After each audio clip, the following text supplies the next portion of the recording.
no more. Wait, it gets better. When the fanbase woke up, half their game was missing and the reviewer was never heard from again.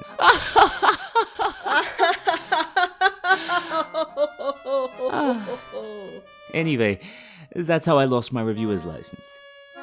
Now, most heisters couldn't withstand this challenge, but I'm very certain your spirit... I need a medic bag! What was noise? The sound of Dallas, my friend. Beating Payday 2 as the medic has long loomed over me as the most daunting challenge I've faced. Not necessarily for its innate difficulty, but for how difficult it is to actually conceptualize a run. But that was before I met Cdwagg, a Starbreeze partner, Payday enthusiast, and creator of a damn good rule set. So good, in fact, she even had to come along for the ride, as I pocket medic her all the way from jewelry store to the White House.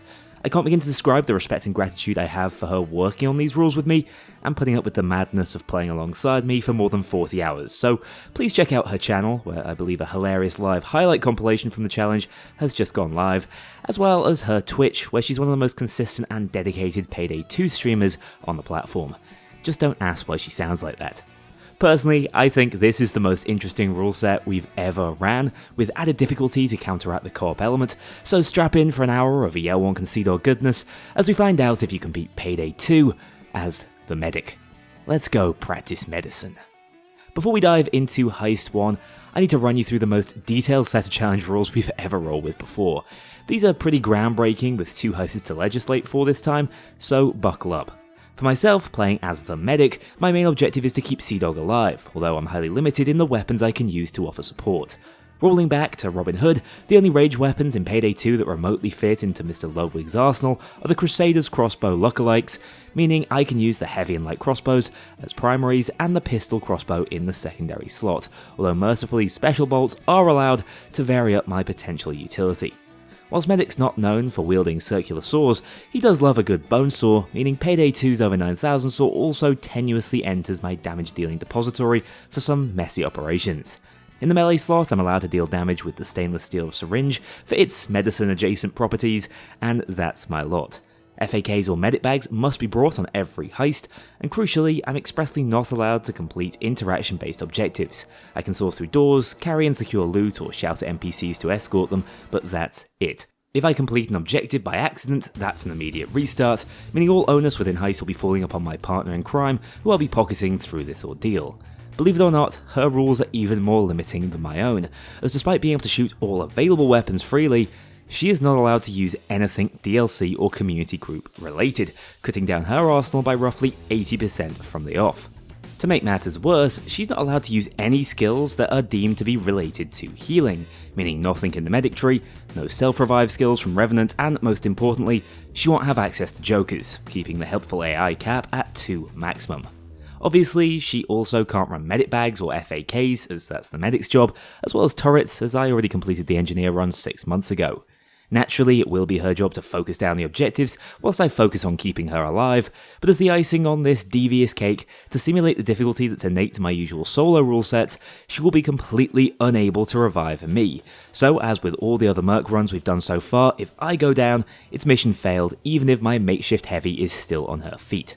Moving on to the generic heist rules, most things stay the same as usual. Obviously, the objective is to complete career mode without skipping any heists. We'll be starting on fresh level 0 accounts and cannot grind for additional money or XP outside of what career mode gives us. Crew AI is banned outside of stealth heists, although we'll be going loud whenever possible, so that won't come up often outside of stealth only missions. As usual, mods will be kept to a minimum outside of custom HUDs and a pair of bespoke mods created by the one and only modding legend Hopip. One to place a custom team kill alert in chat, and another allowing us to still progress through career mode with the friendly fire mutator equipped. You see, in one final rule set twist, as there are 2 of us running this challenge, we thought it made sense if we could deal damage to each other at all times, so have turned on friendly fire and cranked that bad boy all the way up to 300%, so it's highly likely I will be breaking my Hippocratic Oath at some point on more than just the cops. As usual though, we'll be playing Heist on the highest available difficulty, capping at Death Wish, so that means Mayhem from levels 0 to 79 and Death Wish from then on. And as a small but very necessary rule tweak, we've decided that I can be revived, but only in cases where the down was caused by a cloaker melee, as usually they wouldn't even perform their takedowns on a solo run. Oh, and I've left the best part of this rule set for last. For the first time ever, there will be real-world consequences for failure, as the player to pick up the most friendly fire kills on the other throughout the run will have to suffer a costume fate worse than death, as Cdwagg will become an honorary King's Guard member, and I could be turning into a catmate. Now, some of you might be saying I drew the short straw here, but remember, I don't have access to fully automatic weaponry, so I know who my money would be on to lose this if I were a betting man. Get your votes in now before the loser is announced in all their glory at the end of this run. Well, that has to be the longest rule set section I could remember narrating, so I'm absolutely chomping at the bit to dive in and saw through some bones, with an open range of options for our first heist. You see, I might be completely hamstrung until I level up and earn some money, but Cdwagg is under no such limitation, so for once, we can actually go loud from the off, first rolling into a Ukrainian job that seemed like the perfect springboard into this challenge proper. Or not. You see, I was little more than a cheerleader for this heist, at best able to point out incoming cloakers, just about tank their damage for a successful revive, and drop a basic medic bag, which made no difference to how this one ended. Even worse, after getting shot in the back by my teammate on the next attempt and not taking any damage, I realised I'd missed a key stipulation, forgetting to turn on the friendly fire modifier, forcing us to abandon Ukrainian job. With that now fixed and turned up to 300%, I found a jewelry store to keep the setting similar. Unfortunately, the safe you need to crack on Mayhem is much larger than those on Ukrainian job, so we were stuck here for at least 5 minutes to gain access to the 8th bag required. It also drops the motherload of beat cops on you who can tear through any level 0 player in a heartbeat, forcing me out to the front of the store for a revive when Cdwagg went down, costing almost 3/4 of my limited health pool. Pushed to the back of the store, there wasn't much medical intervention that could be done, as forcing through a revive was essentially impossible without some serious damage resistance. Remember, multiplayer means more cop spawns, and with me unable to help out on the DPS front, it was really tough to keep on top of the assault wave. Running it back, this time we managed to secure all 7 of the bags out in the front of the store before the escape van left, meaning we could place all of our focus on defending the safe and fleeing the heist. Unfortunately, with 3 minutes left on the drill, we were forced out to the back alley where I dropped my medic bag early for an attempt at preventative medicine after last time hadn't gone so well. A cloaker almost immediately scuppered those plans, leaving us hopelessly surrounded with nowhere to run. Giving up on the jewelry store, RNG decided to pit us against Mallcrasher next. At least here I could help out slightly with objectives, as meleeing glass and fragging cars wasn't specifically banned. In under 2 minutes, Bar was called in, but surviving on this heist is the tricky part. Holding at the back of the dealership and dropping FAKs for support, we were eventually overrun and lost the war of attrition, with Bile still a couple of minutes away. We destroyed the 50 grand worth of stuff even faster on the second attempt, but in doing so, a bunch of beat cops absolutely decimated Cdwagg's health bar, forcing me to flee, hide and pray that Payday 2's AI pathfinding was bad enough that hiding behind a store register would keep me safe for an entire assault. And surprisingly, it was not, as I was given a swift quadruple bypass by the gank squad waiting for me outside. With Mallcrasher attempt 3 somehow going even worse, as I was point blank executed by a Bronco before we'd even done the damage necessary to activate the escape. And despite remembering that it's way easier to just hold out in the gym, on the next run I was the one taken down by a swift melee slap. Clearly the wait time on Mallcrasher left this one out of reach for us humble level 0s as well, and as it was trying my patience, I decided to take things a step further towards easy mode. Surely with the 2 of us, we could complete a 4 stores. Well, once again, the drills were the issue, and with my job basically limited to just opening this door for 20 seconds, which is allowed as it's not directly interacting with an objective, we were really counting on Cdwagg for this one.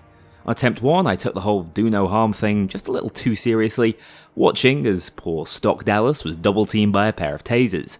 Unsurprisingly, first they came for Dallas, and then they came for me, and there was no one left to, watch? This attempt was failed by proxy. 2 didn't go much better, as school dozers seemed to love spawning on Mayhem after the most recent Payday 2 update, which broke more than it fixed, decimating both of us despite a brief pause for thought.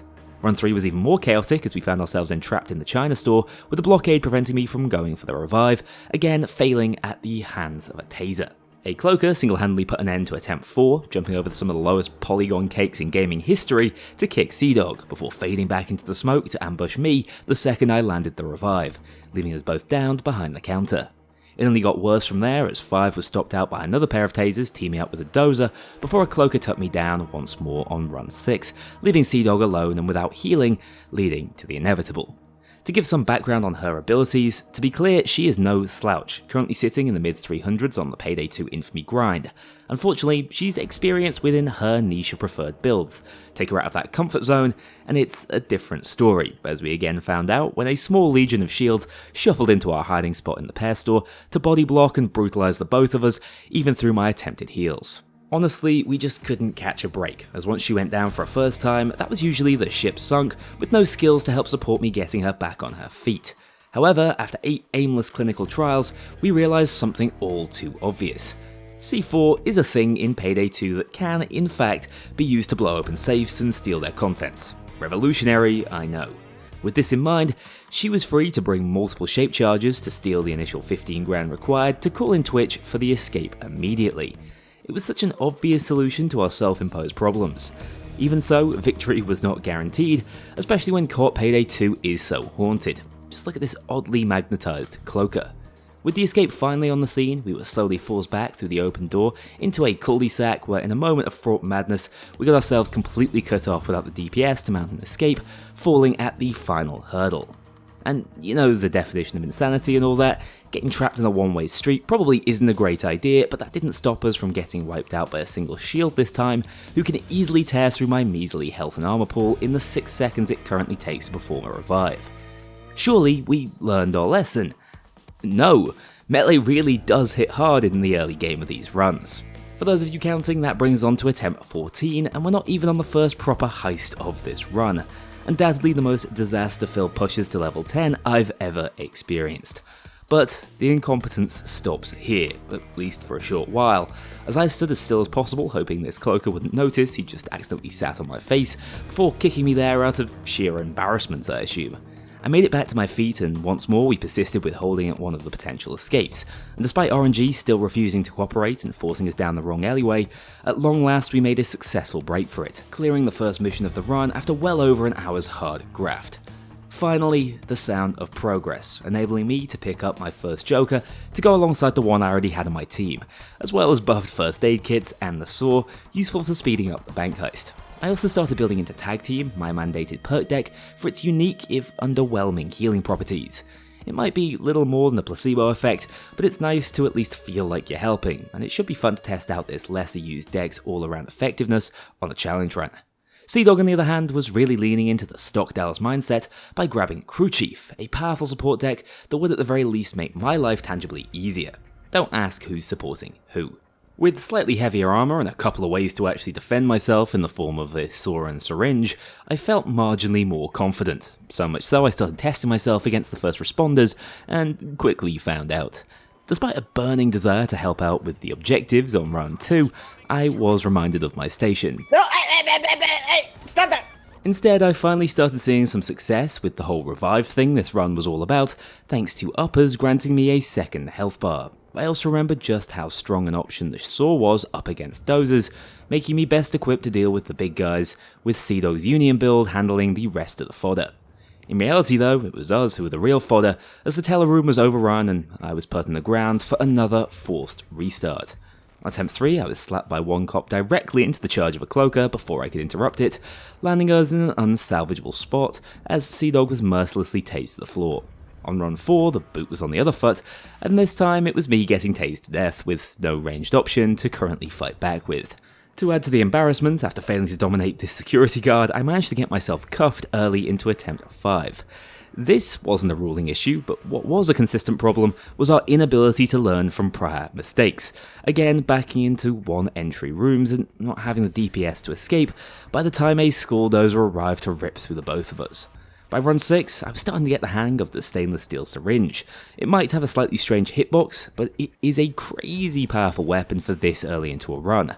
This thing can one-shot a lot of early cop types, dealing massive flat damage over time and having a 70% chance to cause involuntary gastroenteritis, which most certainly is not medicine. I was actually out-killing my teammate at this stage of the run, but unfortunately, the syringe can't save you from the blinding light of 1,000 suns, as I fruitlessly sprinted for the revive directly into a fatal flashbang, bringing another promising run to a sharp halt.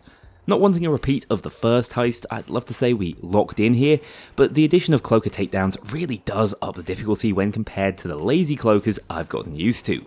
These guys are great at throwing a spanner into the works at every opportunity possible. At this point, I was driven to having heart-to-hearts with the bank manager, who'd watched us fail so many times before he was no longer scared enough to even get tied up, or have a corporeal form apparently. Anyway, he was right to not be scared, as the taser forced me to fire my Shimano, abruptly ending the run.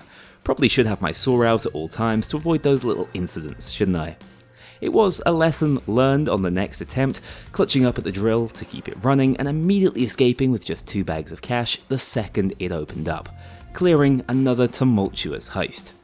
I still lacked the cash to grab a ranged crossbow, but could at least pick up Inspire to turn my revive into a quick fix.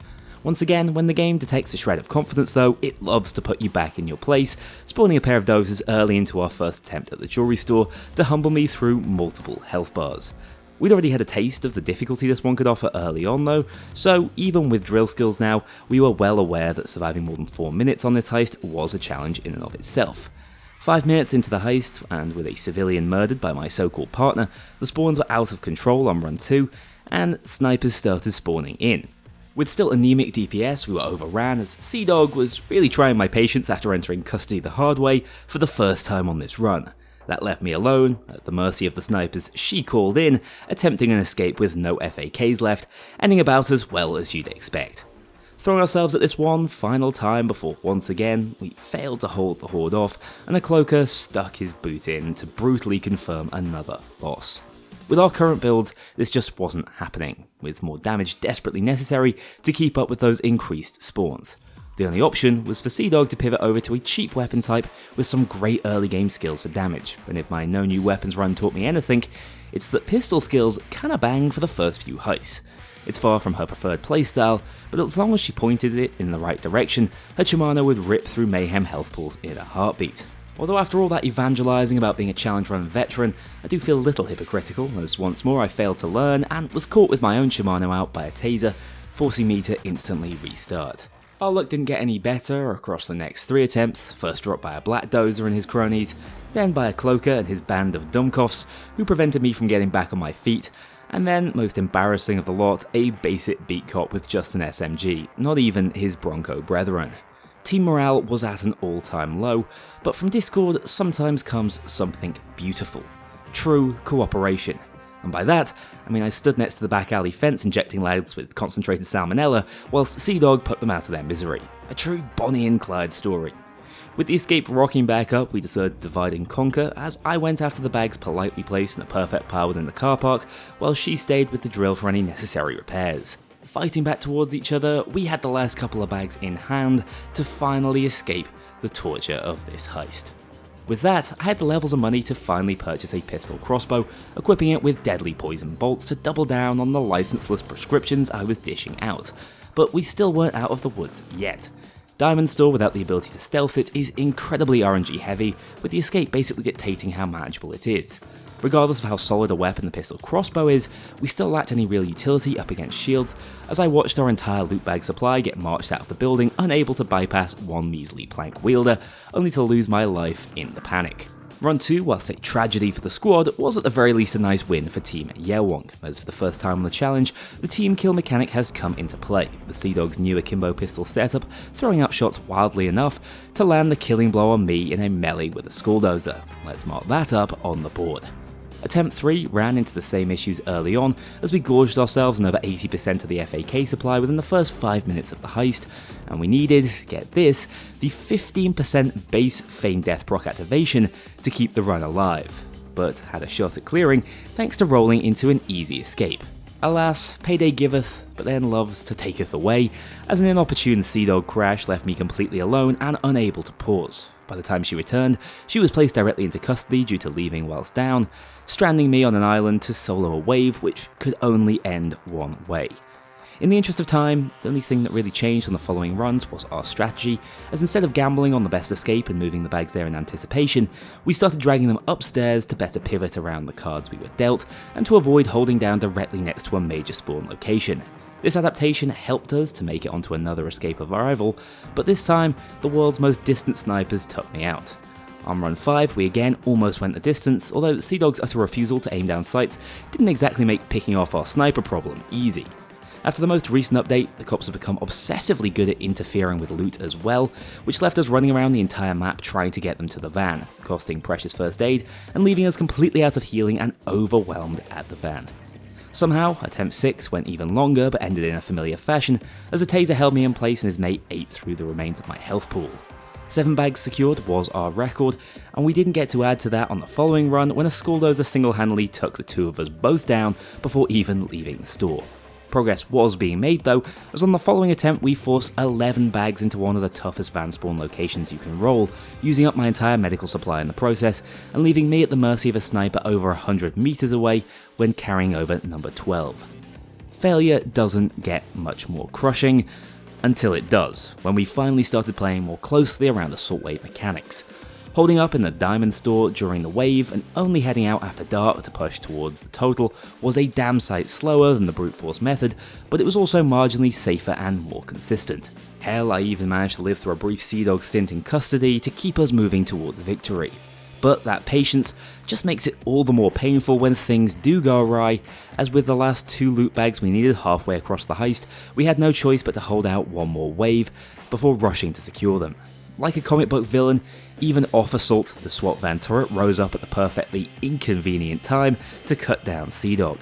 The sacrifice wasn't completely in vain as I managed to make it 13, but that one last key piece of loot remained elusive as the same sniper shot me down for a 3rd time on this heist. With all we'd learned though, we were finally starting to sync up, making solid use of tag team to save on FAKs and pass the bags between ourselves to reduce my exposure to snipers. Leaving the diamonds in their display cases until we needed them saved us from having to cross over the other side of the road, although the SWAT turrets still made things as difficult for us as possible, pinning us down and defending the front of the store. The battle for the jewels cost my partner all 4 of her available downs, next to 9 lives, but we just about came on top, holding at the staircase and uber-soaring any contesting dozers before finally sprinting the remaining 7 bags out to the escape. Again using our production line strats to make it out in 15.5 minutes. For reference, that's well over 40 failed attempts for just 4 completions, a record slow start to any challenge I'd previously taken on. But like many before it, this one simply had a hump we had to get over, and Go Bank represented an opportunity to change the narrative. Solo, this heist has been a problem in the past, but this time I had the sniper killing extraordinaire on my team. Alright, I won't go that far, but at least I didn't have to throw out pot shots with a crossbow to get them off the map. Although I am starting to think it might have been just as effective as Deadshot over here. With a saw in my build, I could easily break through the lockboxes, or that's the idea in theory. In practice, I burnt my way through multiple blades without finding any loot bags, forcing me into 15-second lockpick animations. In the end, my mind was made up for me when a schooldozer aggressively rushed in and tore me a new one, out DPSing the pistol without my saw to assist. On run 2, I redesignated my role from medic to full-time sniper spotter, as the game decided it was going to catch my crossbow bolts about an inch away from my head. This time, RNGesus truly took the wheel as I opened up a deposit containing a money bundle only when a taser physically forced me to, pointing the way like an omniscient shaman, who shall be remembered as a true teammate. Not like the Fraulein I'm meant to be teamed up with, who apparently got shot to death by a cloaker whilst all this was going on. Keeping her alive was still my main priority though, so I headed up to the roof to assist in setting up the cage. With Pilot Almir called in, we just need to wait out the pickup, although I was left pretty relieved I'd chosen to wait out feigned death after the work it had already put in on Diamond Store, helping me to live through not 1, but 2 point-blank Reinfeld sandwiches, getting up the 2nd time and decided to call this one a draw, heading back to the vault with my tail between my legs. The massive turning point during this heist though was when Cdwagg started landing those damn shots, clearing out both snipers covering the escape in record time and creating a window of opportunity to get down into the sewers, where even with just a couple of FAKs remaining, we were home free and off the heist after only 1 previously failed attempt. Not only had we turned a corner in our builds, it was clear that some heists were just going to be a little more manageable as a team, but usually the basic transport heists are a breeze regardless of the rule set. The utility of having 2 players with different tools really helped out over on the harbour, with shape charges allowing us immediate access to the transport lockboxes and my saw granting quick access to their contents. With Die Hard now also in the build, I could tank my way through oncoming damage during manual revives, although there's no drug out there that can save Payday 2 from being a buggy mess and inevitably crashing. Once more I was forced to hold off alone with Cdwagg in custody, whilst the poison bolts really proved their worth. In a moment of palpable deja vu, I was also saved by my Joker crucially interrupting a taser's line of sight, not for the first time in a run on Transport Harbour, giving us the chance to get healed up again and clear this heist at the first time of asking. Crossroads next, probably the toughest Transport heist variation for good reason, as its population of rabid snipers are absolutely fantastic at cutting attempts short. After a poor run 1, we struggled against the odds and some nasty spawns in attempt 2 to hang in there on the heist, but you really can't vaccinate against bad aim, so the snipers reigned supreme and eventually my partner was sent to custody. Feigned Death tried to keep the run alive for us, but solo there wasn't much I could do with so many snipers still alive, as my skill is wasted on this team. Taking matters into my own hands, my understanding of the crossbow trajectories is now pretty damn innate, as I floated over a glorious takedown of this sniper on attempt 3. I don't get to celebrate for long though, as this time the loss was entirely on me, running into another lethal melee strike. Still, we've gotten a handle on Crossroads' hectic spawn logic at this point, with Cdwagg stepping up on the kill front to keep the drill protected, and moving the bag to the cafe kept me out of sight of snipers, allowing us to clear this one in sub 5 minutes. The dreaded train heist is up next, and if our history of struggling with snipers was anything to go by, I wasn't exactly confident. On the plus side, I had enough cash to pick up an explosive light crossbow, which can crucially one-shot shields. I also moved towards a crit squeeze style of play, picking up a low blow to deal more damage into everything, although poison sadly can't crit. Suddenly, the healing is not as rewarding as the hurting, as I turned into our main DPS, and Cdwagg with an ammo build the support. Finally bringing some AoE damage was huge, although my build still had a significant weakness versus cloakers, with one tanking an explosive bolt and taking me down, with my only hope at a revive jumping directly into custody instead. On attempt 2, our team play didn't get much better as I comboed up with a Skulldozer to take out my ally's armour, whilst he decimated her health pool. Good job the game didn't count that as a team kill. Bringing the medic bag asset this time meant we could at least avoid a similar custody situation as we started moving the turret parts and ammunition to the van escape. With a more generous blast radius, I could take out snipers from even further away, which seems to directly correlate with both of us going down less. Also, having the luxury of a second pair of hands makes this 23 bag heist slightly more bearable than usual, securing the lot in about 23 minutes and clearing it without too much heartache. I've decided, with our builds now finally taking form as I can pick up Inspire Heist, from now on, losing is verboten, and Vlad's jobs make that a slightly easier promise to keep, as we already have some experience with Maw-Crasher. Now, the heavy crossbow, which I'm wielding on this heist, claims to deal 14,000 damage with explosive bolts. I can confirm that is a lie, but hey, it's nice to dream. This thing still has its uses, even with an incredibly cumbersome reload animation, as a potential body shot killer of dozers, but for now, I'm mostly leaning on an explosive pistol crossbow to blast through the glass and hold out for an easy clear. Entering the early mid-game around level 60, we finally look like a medic combo worth fearing, also blitzkrieging our way through 4 stores for the second time now that we remembered shape charges exist. One thing you might be wondering at this stage is, why haven't you seen Captain Winters?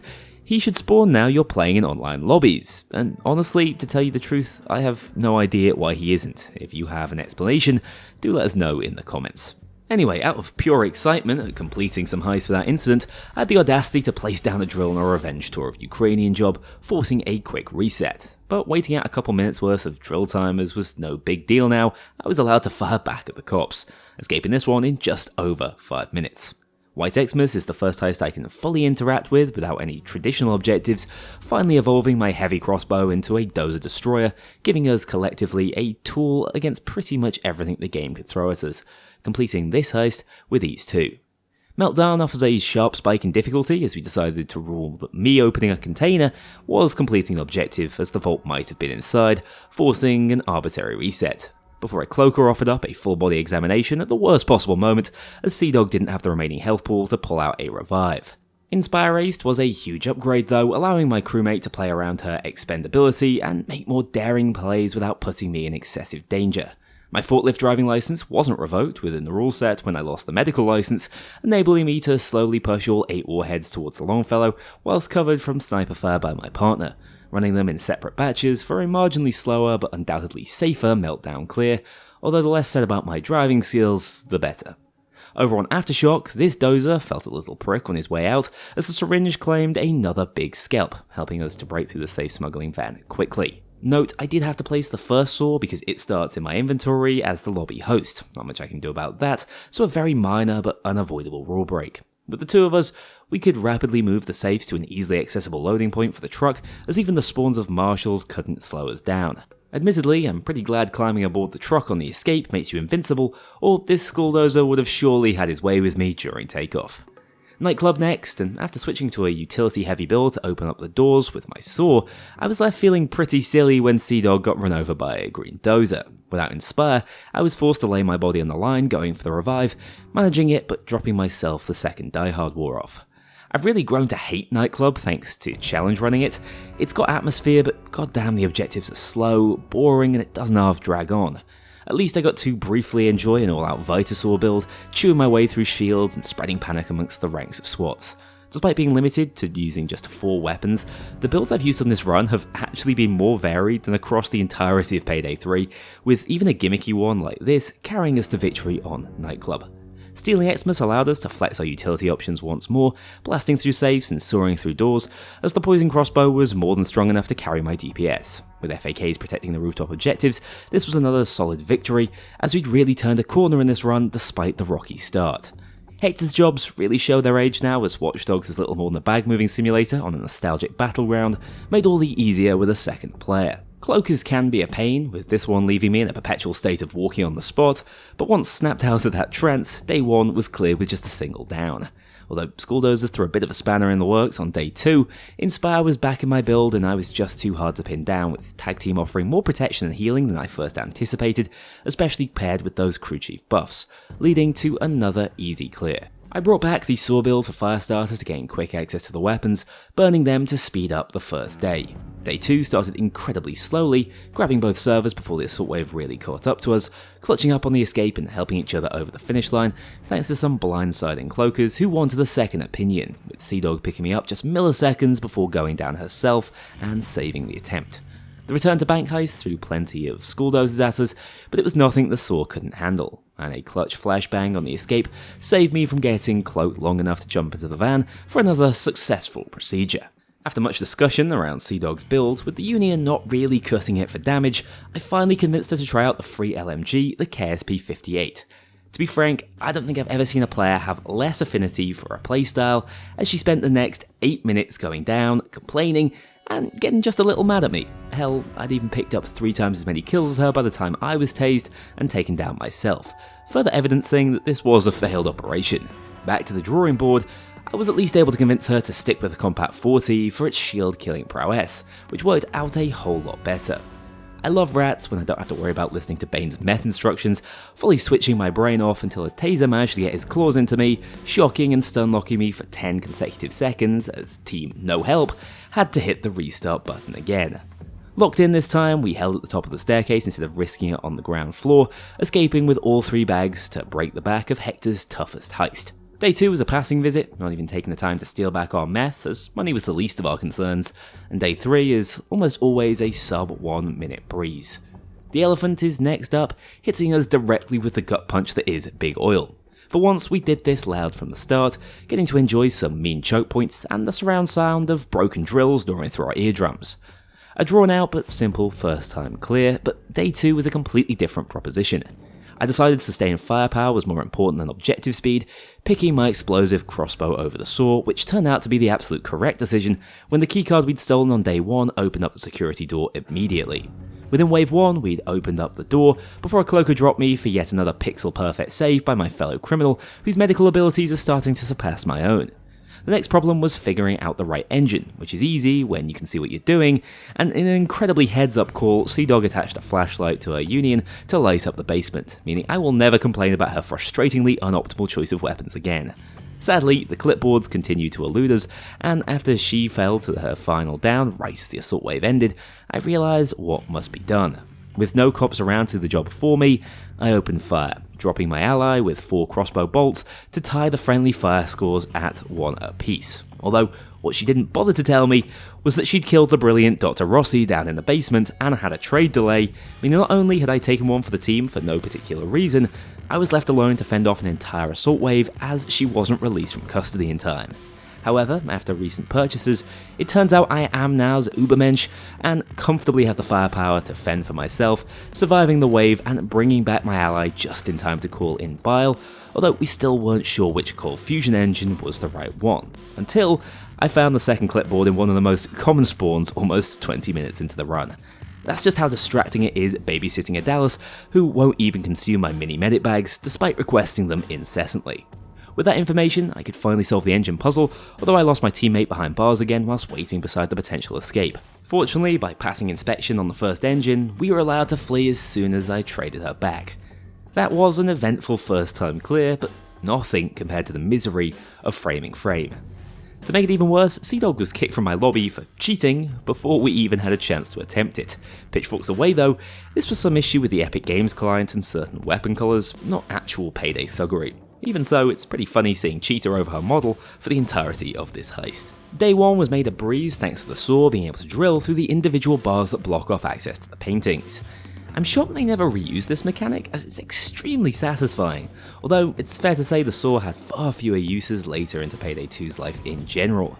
I showed her a whole new world within the sewers on the non-event that is Day 2, despite her having thousands of hours in the game, allowing us to dodge the ambush entirely and move on to the dreaded Day 3. Here, things got nasty, as keeping uptime on the power supply to upload the files for the loud frame is a nightmare with how incessantly the cops funnel towards the boxes. On attempt 1, I failed to notice Cdwagg had hoovered up my safety first aid from outside the corridor, leaving me defenseless in front of a dozer. Attempt 2 really sums up the core challenge of this heist, as despite 14 minutes of struggle on it, there was still 2 minutes remaining on the hack when I made the massive mistake of inspiring her before taking out the cloaker, causing all the problems, resulting in him immediately springing into action to kick me in the head, with no first aid in the vicinity to facilitate her potentially returning the favour. Can you feel the Schadenfreude? Attempt 3 was even more doomed, as we were backed into the computer room without enough DPS to push out before a pair of dozers rocked up to our door and caused complete pandemonium, creating a mess I was able to take advantage of by catching a stray shot from Cdwagg just before she went to custody and crashed, racking up her second team kill of the run just in time. Being back in the lead was all that mattered to me though, feeling like a million Deutschmarks heading back into run 4 of Day 3. This time I positioned more aggressively to better keep the cops off the power, as a war of attrition was clearly the last thing we needed, even switching over to the saw to save on the drilling section of this heist and still have a solid if risky tool up against dozers.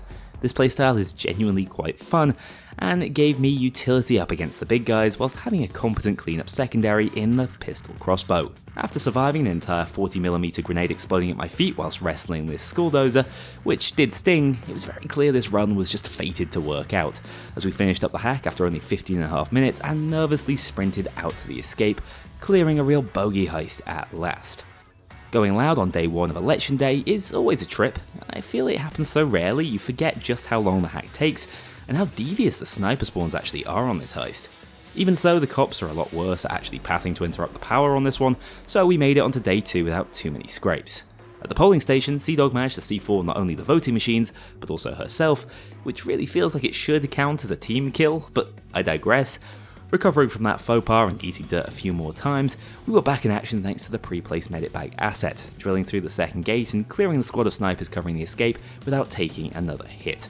Still just below level 80, Big Bank would at least be played on Mayhem, allowing me to again bring along some added utility, instead of needing to focus on DPS and survival. The saw was instrumental in opening doors without finding the keycards, and again my hot streak versus snipers continued. I won another 1v1 with a school dozer, which might not be the case when they receive their Death Wish damage buff, so I probably shouldn't get used to it, whilst we held off for the thermite to burn through the vault. Again, the saw came in clutch for moving the money quickly, hauling it via the elevator shaft and clearing this one to graduate to the land of grey crags and minigun dozers. From the first heist we cleared, where neither of us went down, to 4 revives in 4 minutes and complete failure 30 seconds later when I also hit the deck on Hotline Miami. That damage spike really would take a bit of getting used to, as I was having to perform more medical examinations on Dallas than I'd really like to. Colonoscopies aren't within a heister's purview, but at the rate the dog was getting dropped, I was having to do the full works. Pre-planning and the medic bags it offered were keeping us afloat though, eventually making it down to the basement, although once more I was starting to doubt if the Union, especially without bringing any crits, would be enough with this increased difficulty. Still, we got very lucky with the map layout completely covering our escape from sniper fire, rolling out the red carpet for an even more hectic Day 2. Getting up to the penthouse wasn't the hard part, and neither was dealing with the legion of green dozers thanks to my occasionally one-shot killing heavy crossbow. Before even placing down the drill though on this attempt, I was left alone with Cdwagg taking a quick trip to custody. Fortunately, I remembered the civs tied downstairs and brought her back, in the process realising something very strange. When I had full ammo in my primary, replenishable crossbow, arrow pickups would instead go towards refilling the explosive rounds of my secondary, which is absolutely cheating the system, but is a bug I'm fine with grifting off for the duration of this run. Even with the game bending to my whims though, I didn't have enough FAKs to keep myself afloat and support Cdwagg running into hell to fix the drill. With just a minute left on the timer, we were forced out onto the main corridor, as a flashbang caught me mid-revive and lasted for an eternity, seeing the pearly gates for real just as my vision unblurred. On attempt 2, I proved that even minigun dozers were no match for the heavy crossbow, just seconds before a cloaker blindsided me with zero chance of a revive, given the goon squad already surrounding me. And I thought edging was limited to Payday 3. High value target was doing work for me versus dozers still on attempt 3, as we pushed in slowly to place down the drill and get this show on the road. Resetting those downs with a medic bag put us in a solid position to make some progress, throwing down a protective layer of FAKs to cover the drill and enable Cdwagg to brute force it. Rinsing and repeating the process until I finally charged down the commissar and put him in the ground with just a couple of bolts, opening up the path for an almost immediate escape on our first Deathwish heist, earning the XP to unlock Harmony, my final perk deck card to increase the frequency of vape sessions. No, the irony of having the medic run live or die via a mechanic that directly increases one's mortality rate is not lost on me, but for a quick tag team check-in, it really hasn't been that bad. I've been hugely underwhelmed by its teammate healing potential, but the actual sustain and damage absorption it's offering me is more than enough to offset that. Under minutes into the next heist, Hoxton Breakout though, I was starting to doubt its efficacy, having to check I hadn't accidentally stepped it up to death sentence after a skulldozer ran us both through like we were newborn level 1s again. After another disappointing attempt, falling short of even reaching the first blockade, I was starting to doubt if running the saw for the multi-story section was a good idea, but attempt 3 proved the real adaptation I needed to make was to just get good, staying behind cover and finally accepting my role as Team Doctor. This was enough to reach the car park and my time to shine, where of course the Schweinhunds couldn't just let me have a lucky break on the dozer room, forcing me to cut through a few doors before finding the villain at work. From there though, the day was all but won, making a break for the escape before Cdwagg had the time to go into custody and lock us out of completion. Day 2 stepped it up a level further, with my slow reaction to this cloaker leading to him soloing the entire team like he's playing Payday 3. On attempt 2 at this, I started to notice that when it rains it pours, as one death into a lazy Inspire tends to rack up to at least a second, with us needing to use one keycard to open up my clinic to reset those downs just in time. But after running through Hox's remaining tasks, we weren't so lucky when trying to heal up a second time, as I failed to hold the attention of this skulldozer who beelined over to Cdwagg half a second before medical salvation, only to enter custody, and to make matters even worse, whilst alone, the power was switched off during the final hack, leaving me objective locked through not one, but 2 whole assault waves, after Dialis had gone postal on everyone who so much as worked janitorial duties in the FBI office. Somehow, I lived, even out of meds, predominantly thanks to the incredible healing of Hostage Taker, allowing us to eventually regroup and finish up in the operations room, running to the exit and using a conveniently placed keycard to flee the heist for good. I was starting to feel more like a battle medic at this point, which is a title I took far too seriously on Hoxton Revenge, in my hubris, getting myself decimated by a cloaker kicking me over the kitchen counter early into the first attempt, cutting that one short. I reined it in on attempt 2, sticking to picking off snipers in the distance and pumping Hector full of lethal drugs for the aforementioned revenge. Bag moving can be tricky on this one, but again, the co-op element does reduce that challenge somewhat, setting us up for another quick escape. Now, I'm glancing up right now whilst typing out the script and seeing 13 full pages, so in the interest of Geschwindigkeit, I'm going to go Schnell on the diamond, as this has to have been one of the most torturous experiences I've ever suffered through a challenge run, especially given that this heist is usually pretty damn easy. Attempt 1 fell at the first time lock, where, distracted by the sound of an oncoming cloaker, I forgot regular cops could kill me too. On attempt 2, I simply didn't have the AoE firepower to protect the pressure plate puzzle, with the taser eventually waddling over and failing the puzzle for us. Although I swear these guys didn't used to charge into the exhibit so freely before the last update. That wasn't the end of it though, as I was left trapped inside the gas-filled chamber and basically overdosed on fumes, failing a drawn-out attempt 2. On 3, I got myself tased to death, again proving I wasn't paying the hired help enough to even chuck me a cursory flashbang. Run 4 was unceremoniously cloaked into the ground 4 minutes in, whilst on 5 it was very clear my mental was breaking after a couple of heavy swats bullied me to the floor without much effort. Attempt 6 went much further, this time tactically stepping out the diamond exhibit instead of bothering with the puzzle, although all the caution in the world can't necessarily save a lone medic from a completely unannounced Cloaker shin, as once again a revive wasn't forthcoming. I will be so happy to go back to solo runs after this one because goddamn, Cloaker kind have left me with a new respect for co-op challenges. Of all the attempts though, it was 7 that hurt the most. After almost 20 minutes and 13 first aid kits used, Cdwagg managed to sprint directly through me the second I fired a heavy crossbow bolt at the SWAT, eating an entire health bar's worth of damage and tying the friendly fire scores at 2 each. No big deal though, the chopper had arrived and I dropped down my final FAK to heal her back up, except she ignored that and ran off to get bulldozed, then missed the diamond throw and went down once more, at which point it was my turn to bottle it, not getting an angle for the revive and finding myself alone. After recovering the diamond, I then gave it my best throw and missed by a country mile, twice, terminating the contract out of sheer frustration. The two-player dynamic really does something to my psyche. Anyway, after being convinced to not immediately cancel the run after that humiliation, we went again, and failed again. This time Isma'd out of the sky, despite switching over to an explosive primary to avoid any more one-shot friendly fire. The explosive light crossbow was still pretty damn fun, but it just accentuated my Cloaker weaknesses, as finally the Queen of Clutch was meleeed down before pulling off the save to put an end to run 9. 10 didn't go much better as the Diamond Sanctum was again breached, despite living with just a sliver of health on 2 separate occasions, without the support of any living jokers, just the one dying on the floor. I couldn't pull off the revive, instead hiding in the back of this polystyrene cave to wait for the inevitable.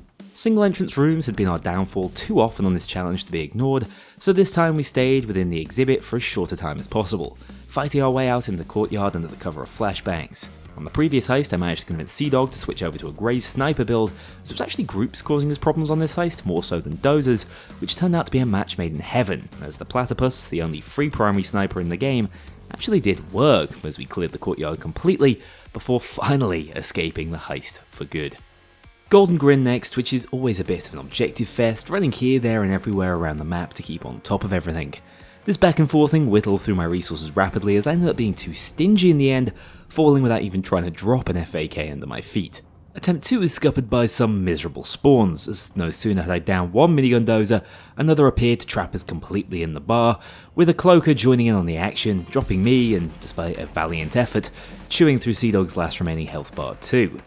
Attempt 3 didn't even make it that far, as once more a Cloaker created enough chaos by downing me to bait Cdwagg into another mid-surgery death. I think she's got more of a medic spirit in her than me, as the second I go down, without any thought of self-preservation, she, without fail, goes all Hacksaw Ridge and decides to perform the transfusion regardless of the situation and how much time she has to get me back up. Admirable, but maybe I should just stop getting cloaked so damn much. After 24 minutes on the next run, I glared directly into another flashbang, using up my final FAK to stay alive through my blindness. I succeeded, but was left without additional healing for the rest of the heist.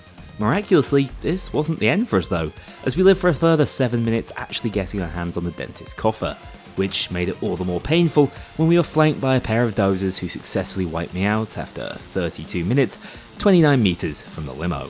Mark it in your calendars, people, Pain Day is officially moved to the 25th of April, the day this nightmarish diamond and casino session was recorded. At least attempt 4 was pretty clean, making it back to the dentist's loot with a few first aid kits remaining to cover what ended up being a very laid back escape compared to the dozer wiener fest we'd experienced previously. Strangely, Cdwagg wanted to go after Bomb Forest next due to an intense personal hatred for the dockyard. I vetoed the call after suffering enough already on the demo run, and she protested by speedrunning custody. Sub 3 minutes is genuinely impressive. If that's not a new world record, I don't know what it'll take. My own stubbornness meant we sure as hell weren't restarting, as I holed up in a shipping container to hold off the assault wave and bring my reluctant teammate back from purgatory. Again, the cross-map snipers ended up being a bit of a sticking point for us, as the PC hack was giving me flashbacks to Framing Frame, but we got there in the end, working together to transport the bomb parts over to the chopper escape and surprisingly completing the heist on the first attempt, with Cdwagg racking up 10 downs, which suggests to me that I'm going to need a medic bag in my build as soon as possible. Back on the victory train, I discovered that Ernesto Souza can in fact violently puke up his guts for a little doctor-assisted homicide over on Scarface Mansion. Again, my record versus snipers halfway across the map speaks for itself, with the platypus also coming in handy here for some key counter-sniping to make the boat escape that bit safer, smashing our way through another first-time completion in under 20 minutes. Momentum now on our side, we avoided any incidents over on the FBI server mission within Crime Spree to clear that side quest in under 5 minutes, and Counterfeit was no different, taking my montage-worthy crossbow trick shots to a more suburban environment, and also learning that my build is shockingly well equipped for dealing with SWAT vans now, after one drove right through the building next to the water pipe. The explosive pistol crossbow makes incredibly short work of its shield, giving us the space to keep the water flowing to blast open the safe and escape this one after a Skulldozer decided he didn't want to rumble with us in the sewers after all. First World Bank is the perfect level of difficulty for this stage of the run, as we initially struggled to take control of the drill area before my sniper trick shot spree continued.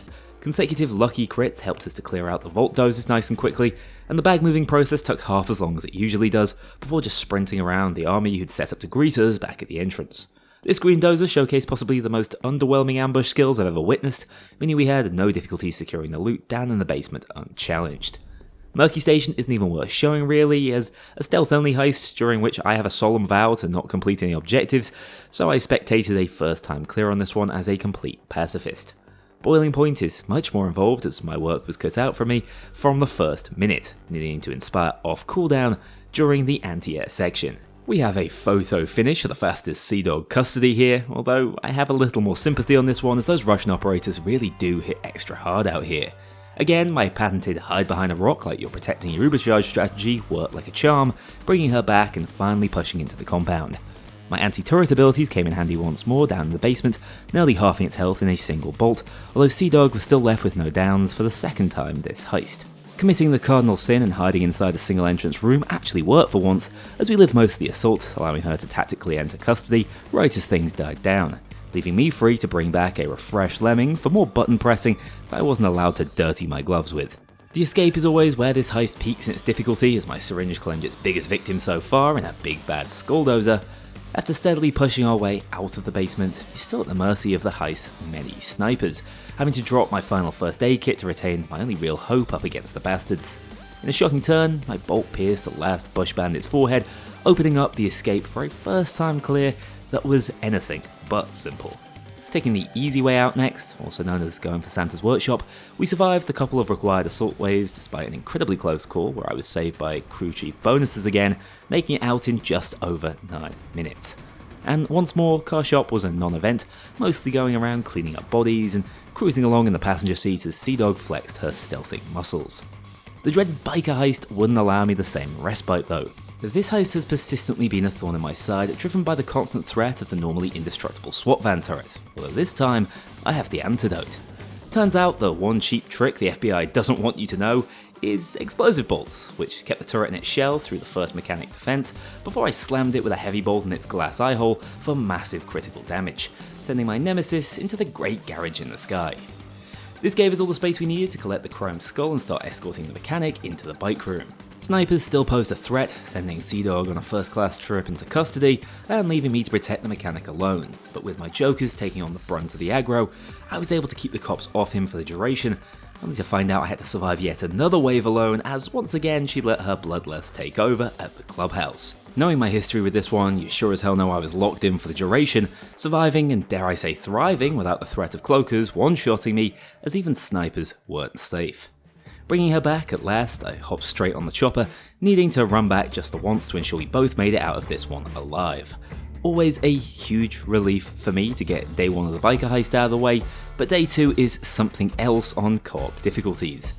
We went down 1, 2, 3, 4, ignore me accidentally interacting with an objective, 5 and 6 times without even passing the 4-minute mark on this one. The spawns are just so damn random and sometimes brutal. By the 8th official run, we were getting this down to a science, making it to the biker boss without a single FAK, and all out sprinting through the madness, getting ragdolled all over the place, but making the all vibes zero thought strategy work for us. On Panic Room, I turned the sniper rooftop objective into a PvP event as we competed for the most kills. Of course I had the advantage of just leaving her on the floor bleeding out whilst I picked up all the scalps, so I'm happy to say it's a W for Team Crossbow on this one. At one point though, it did go a little too far as I left her for custody when I was suddenly ambushed whilst edging the revive, although I'm very well acquainted with this heist at this point, meaning I was more than okay on my own briefly. Despite my experience, I actually discovered something new on this run. Similar to other almost unexplainable phenomenon like Stonehenge or the pyramids, I think it's fair to say the endlessly popping smoke bomb on the top floor of Panic Room is the 9th wonder of the world, as almost the second it cleared, another one would go off and Dallas would call it out. Apparently this was only happening on my end as the host, which makes it even stranger. Now, this wasn't great for visibility, but it was an amusing enough distraction for us as we waited out Biles' escape, setting us up to flee to the sewers ourselves before my asthma really flared up, witnessing the first ever instance of medicine being caught on camera in Payday 2 when I dropped a first aid for a frame 1 uppers save, clearing the heist and moving us on to Brooklyn 1010, which has pretty awful asset placements. So I finally decided it was time to spend those extra skill points I had on Jack of all trades to bring along a medic bag for additional down resets. We didn't get far enough into attempt 1 to even need it though, as a pair of hand-holding dozers comboed up with a flashbang to take me out the coward's way. On attempt 2, I only have myself to blame though, focusing a little too hard on securing that first Joker.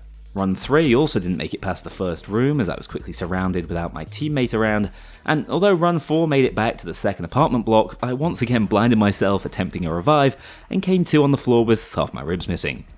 Things get even worse for Yelwant fans on the next run when, yet again, crossbows prove themselves utterly brilliant at decimating teammates, especially when they think it's a great idea to live in your shadow and occasionally phase through your body. That's 2-3 to her now, so my Maid Cafe debut might be coming sooner than you'd expect. It won't, however, be coming until we complete this bloody challenge, which isn't going to happen if we can't make it out of the starting room. At last, Run 7 was the pinnacle of our struggle, surviving on the Stairs of Doom just long enough to revive my teammate and finally drop down a medic bag to stabilise. I left her to deal with the drills whilst I wiped out the remaining gangsters, setting us up for the zipline down to the elevator shaft and final holdout. It cost me all my remaining heals, but somehow we juggled the aggro long enough at the escape to move the police cars and vacate a genuinely difficult heist with nothing left in the tank. On the yacht heist, we somehow salvaged an incredibly messy first minute, finally giving me something to do in stealth, as once more this was a stealth only heist cleared on the first try. Clearly I'm more patient in stealth online, or maybe it just means I'm getting carried. Undercover next, which feels like a heist handcrafted for the explosive crossbow to do work on, with cops funneling in and grouping up very nicely. The whole mad doctor routine convinced the taxman to hand over all of his secrets, completing the IRS hack with only minor interruptions and comparatively few close calls. Slaughterhouse, on the other hand, is often a real bloodsucker of a heist, drawing out multiple attempts thanks to its notorious bag moving and escape portions. Getting into the gold safe is easy, but with their newfound desire to carry bags away at all costs, the SWATs make this heist a living nightmare as soon as you start moving them on the conveyor belts. My switch to the standard bolt light crossbow was effective in increasing my kills per minute and still retain the chance to two-shot dozers even through their faceplate, which was working out excellently early on. But out in the courtyard, things started getting messy. The SWAT van popped up to completely stop us in our tracks, taking my full attention to eventually destroy. After inhaling our way through all of our medic bag supplies, Cdwagg went down halfway across the map from me, as I was just meters short of landing the revive, very nearly losing my life in the process. In fact, my defences were finally breached a few seconds later, although Feign Death intervened and kept me fighting. In this tiny tin can, I was slapped around incessantly, constantly a hair's breadth away from the morgue with no healing left.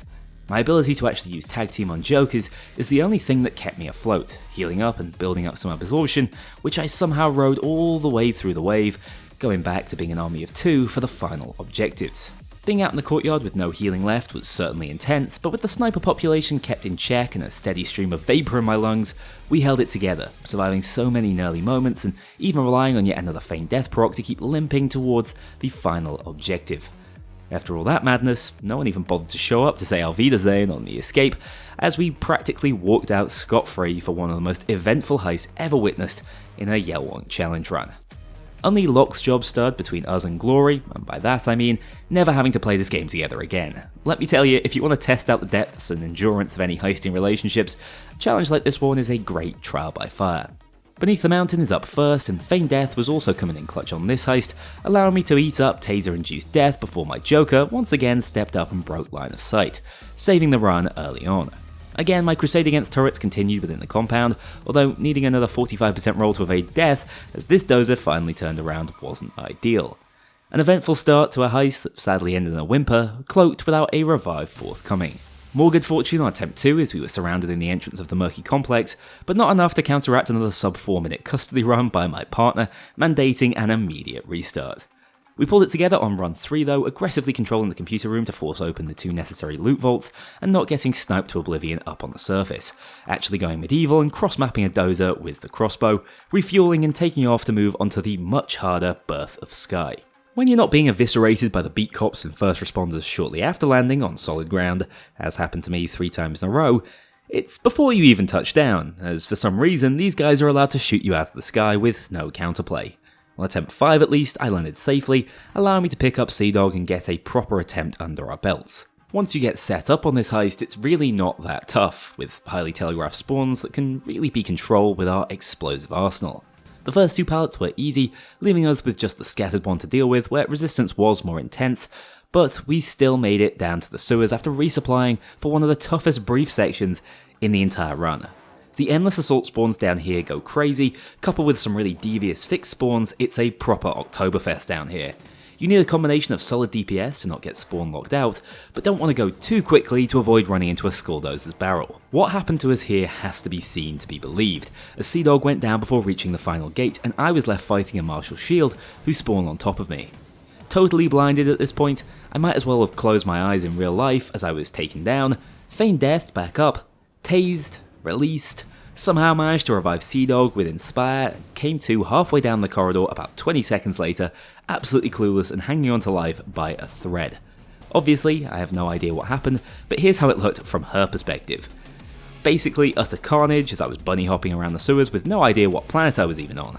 But even after that, we weren't home free just yet, healing up at the medic bag only to, would you believe, get flashbanged again after making a second revive. This one didn't last as long as I was backed into a corner and once again lived with only a sliver of health remaining, stun locking this cloaker and waiting out the return of my Inspire cooldown to finally get the thermite on the gate and escape in probably the most unbelievable stroke of good fortune this series has ever witnessed. I can't count on both hands the number of times I was one shot from death and somehow evaded it. Definitely a challenge heist for the ages. Those events made Heat Street feel like a walk in the park, avoiding an arbitrary early death to the beat cops and pushing up to the smoke mat out of the van. My turret KD is now incredibly positive, although I still needed Feign Death to save me from a bunch of regular SWAT going for a later revive.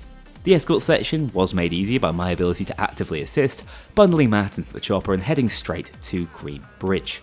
After feigning death early into round 1, the spawns turned out to be just too much for us on this attempt, as I was cloaked through space and time, leading to another failed rescue operation. Attempt 2 went infinitely better, as once again, we managed to control those fixed spawns as they appeared on the map before they split off between the cars, avoiding another taser induced down by the skin of my teeth. We found the prisoner in the third police transport we opened, escorting him up the scaffolding without needing to worry about caution wet floors this time. Here I took down the chopper-mounted SWAT turret just to complete the gauntlet on turret kind, making this holdout much easier to handle. Finally sprinting along the road to the escape without really worrying about the Skulldozers, who are slow to react when unprovoked. Now, Alaskan Deal is a bit of an odd one. Some of these Alaskan Deal failed attempts aren't really worth showing. You see, at this point, I was determined, I was set up. Somehow, crossbows were way better at team killing than bloody sniper rifles, which at best dealt 75% of my health if it hit me with no armour. Try as I might, I was struggling to level the scores, avoiding placing FAKs beneath my feet and basically tempting fate as time and time again, it was the cops who landed that killing blow. So, I hatched a plan. With a pure self-revive Revenant build, equipped with the perk deck Leech and the skill Frenzy, it was possible to put myself just one shot from death at any time, removing my armour and leaving me at the mercy of whatever happened to hit me first. The hope was that would be a rogue sniper or SMG round from my teammate. The reality was, it was almost always the cops, and I was basically just throwing the heist and wasting time. Slowly, she started to realise I was trying to get a role in the bodyguard, diving in front of her barrel whenever given the excuse, and became very trigger disciplined as a result, making it even harder to get any change out of her. In the end, I gave up with the intentional trolling, but that didn't stop this sad failure deep into the boat escape section of the heist, where I was legitimately dropped. We tried hanging on until I hit custody, as that still would have been a clear, but after Cdwagg went down too, it was evident we were doomed. So the failure continued, as I needed multiple feign death activations to even make it 10 minutes into the following attempt, before being finished off by a green dozer. At last, I focused up and stopped trying to get myself killed, successfully living through another Cdwagg disconnect as I fended for myself. It's so blatantly obvious that hundreds of hours playing alone has essentially made me the worst teammate possible, but an at least above average solo player. Once she'd managed to reconnect, we finished up the refueling and jumped on the boat again, which could have been curtains bearing in mind I was completely out of healing, but this time it decided to do us a solid and just take off immediately, sailing us onto the home straight. Sending SWATs careening off the side of the Diamond Heist skyscraper is always fun, for what's not usually an overly difficult bump in the road. Now, about this whole forfeit thing we have going on, do you think it's fair to call it friendly fire when the action was committed with complete and utter spite? Anyway, this time she ran in front of my bow whilst I was literally flashbanged. After all that time trying to manufacture a team kill, she manages it with such effortless grace. To make matters worse, on this first attempt I ran into an entire heavy SWAT army, and they put me down before I could either run away or drop an FAK. Not for the first time, a swift melee strike assisted in putting me down for an unsuccessful attempt too. Third time's a charm though, as Bane dropped the CFO out of the helicopter, although if my medical expertise is anything to go by, I reckon he'll be alright if he just sleeps it off. Inside the vault we found the blood diamond, which you can't just ignore, so we ziplined all 9 bags across the building to activate the escape and clear the heist. Time now for the last big difficulty spike as we run up against Reservoir Dogs. Day 1 is always fairly simple, although Cdwagg did find herself in that jail cell she's been making her own again, forcing me to sprint back to the warehouse alone to wait out for the escape. Once she was back though, we were quickly onto the prequel day at the Garnet Group. This heist has a bit of a flowchart to it. Make it past the ambush, you're wunderbar. Don't, well, obviously you're not. And for 5 more attempts, as you're seeing here, we just didn't have the DPS to cope. Hell, I even tried switching over to the saw for one final hurrah up against the school dozers, but that still wasn't cutting it. On attempt 6, we had an even more brutal outcome though, surviving the first ambush as well as the second one upon opening the vault thanks to the wonders of modern medicine and feigned death, despite a fair bit of internal hemorrhaging as I had no control over my camera for 5 seconds straight. But it was actually heading towards the escape that did for us when a taser caught me alone and Cdwagg was unable to get down to me from the first floor in time. 15 minutes lost, but not wasted, as we took what we'd learned into the 7th attempt, and again held off the initial ambush, although not without some casualties, as once again, I racked up another Cdwagg kill. I'm thinking all my confidence at the start might have been misplaced, because that's 4 in a row for your boy. Acceptable losses, I'm afraid. You guys might need to get ready to bleach your eyes, but at the very least, this disappointment wasn't followed up by a full-on heist failure. Instead, we clawed our way back inside the vault as for the first time I met a SWAT turret I couldn't just remove from the map, keeping me pinned beside Mr. Blonde's car as the spawns rained down from above. This is where the chemistry we've been building up though is so important, as Cdwagg started sending over the diamonds whilst I cowered in fear and attempted to occasionally secure them. With no healing left, I dropped the turret back inside its shell and we sprinted for the exit, using our remaining flashbangs to clear spawns and blast our way out of one of the toughest remaining heists. Brooklyn Bank is much easier than the heist it's surrounded by, although I was forced to drop my medic bag down early on. As almost a full build though, I have so many utility options to keep myself and my partner alive, even this wasn't an issue, cruising our way to another first time completion. Breaking Feds next, a tricky heist, but not for me to worry about, as I was just a spectator for this one once again. We did run into a couple of slip-ups, as the entire FBI found us at one point, and I managed to get myself spotted by Garrett trying to set up a sensor mine to track him, but we held it together on attempt 4, taking out the cams and 1, 2, 3, bringing enough body bags to shut down most of the security on this half of the office, letting us break into the safe, steal the keycard and get our hands on the coffer shortly afterwards. Henry's Rock is a different level altogether, although I settled on what I call a meta build for my medic at this point, rocking standard bolts on a light crossbow for more versatility and explosive rounds on the pistol crossbow, essentially just to deal with the high damage shields. Cdwagg, who'd pretty much settled on the platypus, didn't have access to all that utility though, going into custody at the end of the lab segment and forcing me into another solo holdout. Back as a team, we smashed our way through the computer lab coffer, but I finally met my match at the escape.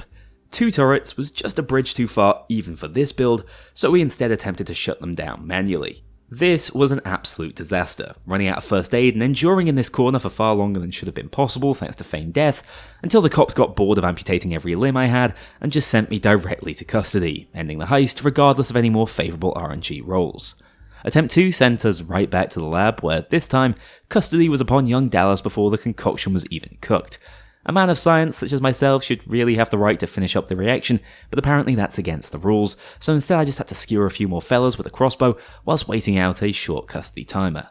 It wasn't all smooth sailing for me either, as a minigun dozer managed to tear through my health bar twice over to force out another 45% chance death save, but eventually we got to the first coffer. Conveniently, we rolled into the exact same RNG again, just needing to collect the second objective via the crane and move out to clear the escape once more.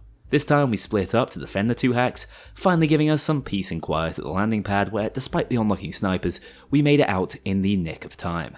Shacklethorn tends to either go flawlessly or absolutely appallingly. For attempt 1, appalling was the operative word, as I was taken from full health to downed in a heartbeat by what can only have been a schooldozer, whereas attempt 2 felt closer to the flawless category. For me at least. Cdwagg crashed again, forcing me to use the blowtorch to grab the obsidian plate, as we can't really legislate for random technical difficulties, returning to finish the heist together and head onto Hell's Island. Finally, I pull 1 point back in the prison showers, but with the scores at 5-3, and with only 2 heists remaining after this one, things weren't exactly looking rosy for me. Again, I was left alone and afraid, freeing Bane from his cell as custody sections were just starting to turn into a regular occurrence for us this late into the run. Blame the soldier, blame the medic, your choice, but my take is that my services were now being taken for granted. Barely living through another all-out dozer assault, we once again stabilised and proceeded to the laundry rooms, where Shield Marshal managed to give me quite a headache with his strange sonic powers. It cost me virtually my entire medic store cabinet, but we did eventually make it onto the roof, asking Kento if it hurts when I slam a syringe into his forehead, but without much response, I'd say it was inconclusive. Locke carried Bane like a normal human for once, and we still had my medic bag in reserve to ensure a smooth getaway before the SWATs really descended upon us, making out with 30 seconds to spare on the point of no return. Now, by all accounts, with the flashback to No Mercy next, I should have been in my element. I'm a doctor, of sorts, so a hospital heist was what I was born for. We probably should have created a rule forcing me to play surgeon here and work out the correct patient in stealth, but old habits die hard and I like piling up corpses in these tight corridors for quite a bloodbath. I even had Messiah to revive me and feigned death didn't do the job automatically now. Unfortunately, after testing a positive sample almost immediately to call the lift in at around 9 minutes into the heist, we didn't find another for, get this, 20 minutes, at which point Cdwagg found herself in custody and I found myself all alone after my final Joker went down. You see, one issue with this current build is that it has no good method of making a new Joker or taking a hostage when alone, as everything I do is a one-shot kill, meaning none of my usual self-healing options were available and I couldn't get the crew back to full strength, so despite feigned death again popping off, I was eventually brought down for good. I suppose you can't really legislate for luck like that, as on the second run, although it took us twice as long to find the correct patient, we didn't have the same validated sample problem. Cdwagg did wend her way into custody again and I had to rely on Messiah to stay afloat, but this time I had healthy enough Jokers to trade and finish this heist together in under 30 minutes. Which brings us onto the White House. For a bit of context, the recording session for this heist alone took us 4 hours, so brace yourselves. On attempt 1, we were still learning the nuances of this heist and went down drilling the West Wing safe as a pair of dozers charged together. On attempt 2, we didn't even make it into the Oval Office, dying when a taser decided he didn't want me converting any Jokers. Attempt 3 made it all the way to the POC for the first time, after somehow surviving this mess locating the safe for the keycard. This third act is the true difficulty spike though, as with only 2 FAKs remaining, we were overrun trying to hold out next to the entrance to the secret. The thing was, there's no guarantee we'd keep making it this far to learn anything about how to play through the POC section, going down on run 4 even earlier, failing to even make it into the West Wing. Run 5 gave us nothing if not a wonderful ragdoll, as this guy was anaesthetised on the job, but we still fell a couple of minutes later when a cloaker got his claws into me and also picked off Cdwagg, who couldn't manage the revive. On attempt 6, the FAK I just placed, which was fairly key to my survival, was snaffled up by my supposed ally before I could get the benefit, throwing that heist in a hilarious fashion. Whilst we still couldn't get back to the POC on run 7, again thwarted by those damn spooks. It's going to take me 4 hours to narrate this bloody thing if we don't speed up, but there's just so damn much going on in these attempts. In fact, the madness on attempt 8 was actually streamed live on Twitch, so if you're not already following me there, What are you doing? Don't you want to watch me get tossed like a salad for 30 seconds straight, unable to get my bearings on what the hell is going on before somehow making it out alive? That might be up there with the birth of Skyclip, if I'm being honest. These new full-speed swarm cops really have started pushing us pretty hard. Alas, a Cloak of Ruin, what would have been an absolutely crazy completion had we made it all the way through. Quickfire now, Attempt 9 went absolutely nowhere, stopped out during the Wirebox hacks. 10 saw us make it all the way to the Peoc again, and with the key being to grab heavy SWAT jokers as quickly as possible, this one looked like it could have potential before the boardroom was flooded and we were forced out into the open. Clearly that old hiding place ain't what it used to be. Again, our deficit seemed to be damage, which was almost immediately solved when Cdwagg tried out only her 6th weapon of the run, the almighty M308, which can melt dozers after the buffs it received a couple of years ago. This upped the consistency with which we were reaching the final stretch of the heist, but still wasn't pushing us over the edge, as our strategy once hacking the mainframe generally consisted of try not to die, which you might have noticed we weren't very good at. Making it for a 4th time, on this occasion with a full set of downs and 6 FAKs, a lone heavy put me in the dirt, showing that it was probably time for bed. Back the next day, things were different. Cdwagg's build was refined, and I was making it to the Peoc with a full set of 10 first aid kits to cover most of the key locations with uppers protection. Deciding to hold up at the entrance had its pros and cons, keeping us from getting flanked but making it almost impossible to cover the power, wrestling sluggish progress through the objectives. Sadly, the longer we held out, the more we exposed ourselves to potential disaster, with Cdwagg jumping overboard to fix the PC right as a cloaker honed in on me, flanking at the perfect moment when I was distracted by a convert and taking us both down again. But compared to the misery of the night before, it was clear that we had this if we worked as a team and played at our own pace. The trip to the Peoc and the next attempt was far from flawless, but once there, we started building something heroic upon the corpses of our previous failures. The staircase became our house to control, and any trespassers were shot on sight, waiting until the end of these drawn-out, drama-filled waves to keep the hack moving along. 1 breached. We started being pushed up the stairs, spawns became more intense, and as I lost my vision once more, I found myself alone, custody for Cdwagg. But the battle waged on as her final act of dropping ammo kept me fuel to hold out the wave. In no time, she was back. 2 breached. We could taste the end of this cursed objective, throwing ourselves at it with just 1 FAK remaining. Finally, 3 breached, but once more, I stood alone, and stealing the final pardons, she re-entered custody, leaving me for one last stand. Except instead, silence. After almost 4 hours of manic gameplay, forced to the end of the airlock, the spawns just stopped. I was left alone in an eerie Peoc, surrounded by bodies and an assault wave that never came. We'd killed them all. Apparently, Murky Water was broken, and as I traded back the heister I'm now proud to call my teammate, we stood together in the shadow of the White House as finally, after 42 hours and more suffering than ever before on this series, Locke arrived to carry us home, proving, once and for all, that you can beat Payday 2 as the medic, so long as you have a dedicated soldier along for the ride with you. So that was something else. First of all, I want to reiterate a very heartfelt thanks to Cdwagg for doing this with me. It's hard to arrange for over 42 hours worth of play sessions at the best of times, but doing so whilst you're 8 hours apart is even harder. She got up as early as 5 AM to participate in this run, so I am eternally grateful for her dedication and patience throughout. These things are not easy to play through and often even harder to record. This has been my most complicated rule set yet, but with only 1 more Merc to go, I'm going to need some ideas for future challenges down in the comments, so do keep them coming. Well, that's about everything I need to say. Thanks for watching this video. Be sure to... What forfeit? Oh, who am I kidding? Enjoy. Let's hope this video doesn't get age restricted. Tune in on stream on the 27th if you like what you see. I'll hopefully see you all there. A huge thank you to my dedicated Patreon backers. If you want to join this crew in going infamous, check out the link below and pledge as little as $2 to see your name in the credits, or get 24-hour early access to future videos and vote on upcoming content. Take care, I'll see you all soon.